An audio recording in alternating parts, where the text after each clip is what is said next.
This is your Barbados Day news update on the eve of our 50th anniversary of independence. So glad you could join us. I'm Emmanuel Joseph. On a day when Barbados rolled out the red carpet for its royal guest, Prince Harry, heavy rains wreaked havoc across the island, uprooting trees, knocking out electricity in some communities, and causing widespread flooding. The Barbados Met Office explained that the showers were caused by a trough system combined with the Intertropical Convergence Zone. Acting Director of the Department of Emergency Management, Kerry Hines, says emergency response officials had to deal with several cries for help.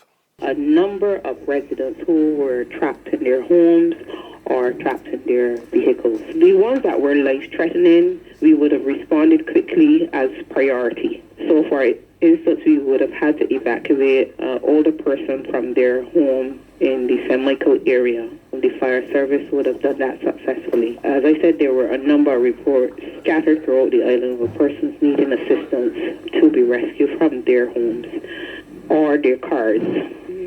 As I said, there were a number of trees that were fallen. There was a tree fallen in the city area. It was on a taxi. And of course, we would have had down trees in power lines in the St. Stephen's Hill area in St. Michael. The heavy rain has put a damper on independence celebrations planned for tonight. The reveal of the 50th anniversary of Independence National Monument has also been postponed until 7 p.m. tomorrow. The Grand Independence Day Parade scheduled for 8 o'clock tomorrow has also been postponed. However, the Toast of the Nation will now be held tomorrow at the St. Anne's Fort at 4 p.m.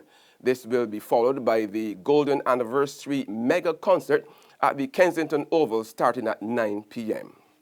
Now, fortunately, the rain remained at bay as a dapper Prince Harry wearing a navy blue suit complemented with a light blue tie alighted from the Royal Fleet Auxiliary Wave Night around 9 o'clock this morning.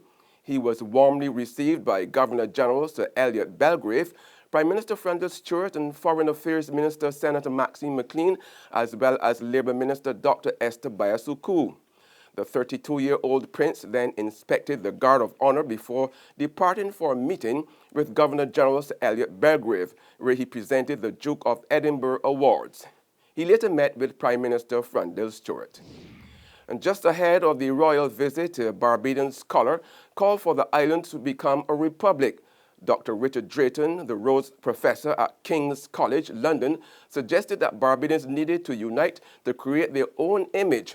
Drayton, who delivered the 41st Sir Winston Scott Memorial Lecture last evening, said Father of Independence Errol Barrow would have endorsed the move.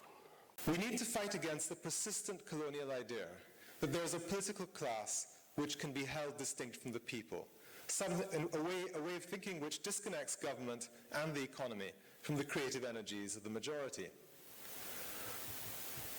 I strongly support the proposition that Barbados should become a republic, as would Errol Barrow, were he alive.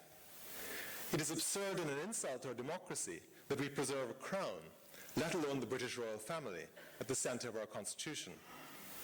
But far more urgent is that we confront how the Westminster system reduces democracy to a 5-year choice between political parties.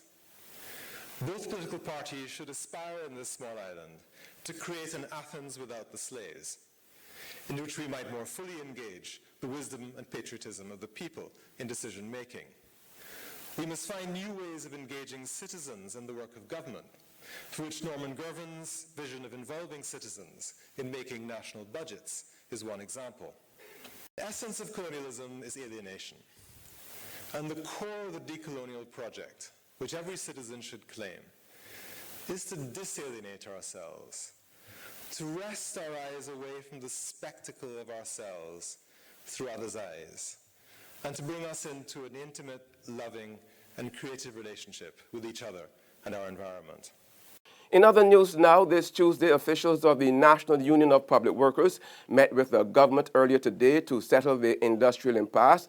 At issue is the recent reversion of the union's president, Akani McDowell, to a junior position in the public service after he had been acting in a senior position in the same service.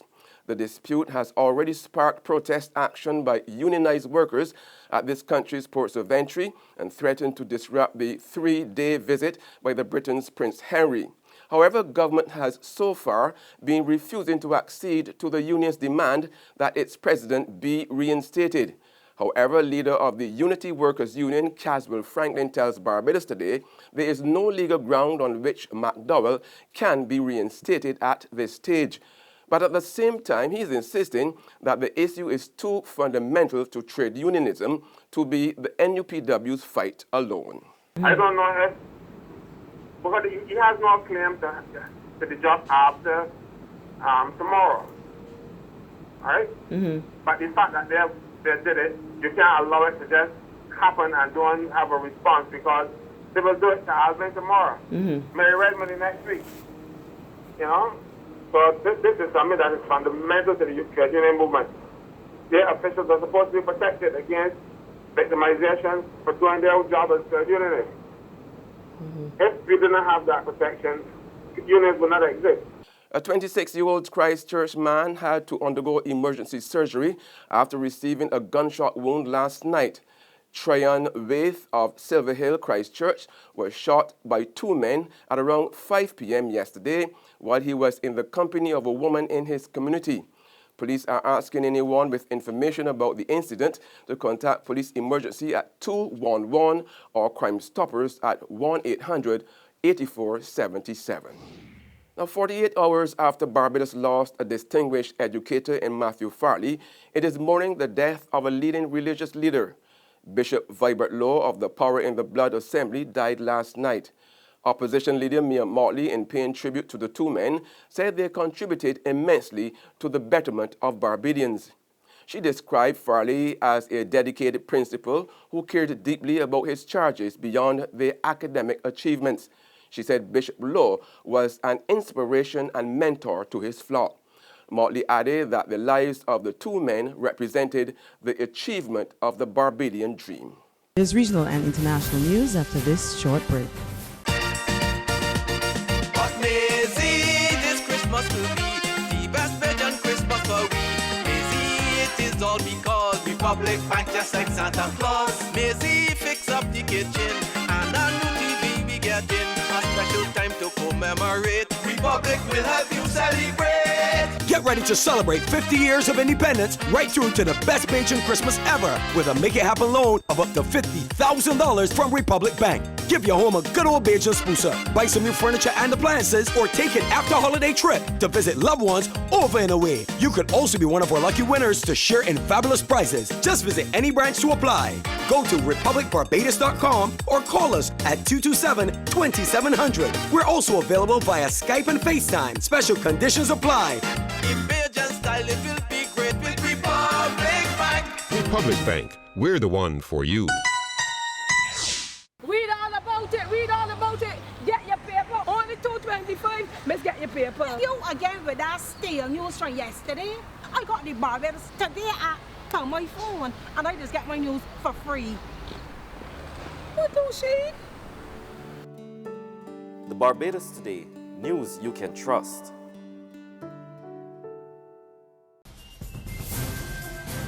To the region now, in St. Vincent and the Grenadines, heavy rains have destroyed a number of houses and damaged bridges and other infrastructure. Director of the National Emergency Management Organization, Michelle Forbes, reported a number of landslides across the island. Schools, government offices, and some private businesses remained closed today. And on the international front, widespread mourning in Brazil as a plane carrying 81 people, including a top Brazilian football team, crashed on its approach to the city of Medellin in Colombia. Colombia's civil aviation body says only 6 people survived the crash, caused by an electrical fault. The chartered aircraft flying from Brazil via Bolivia was carrying members of the Chapecoense team. The team was set to play in the final of the Copa Sudamericana. That's news and sports, but for the very latest, visit our website at www.barbadostoday.bb. Also subscribe to our e-paper email updates and like us on Facebook. We are also on Izumi Media in bus terminals, or screenplay at supermarkets and gas stations near you, as well as Channel 99 on Flow TV and Mix 96.9 FM. I'm Emmanuel Joseph. See you next time.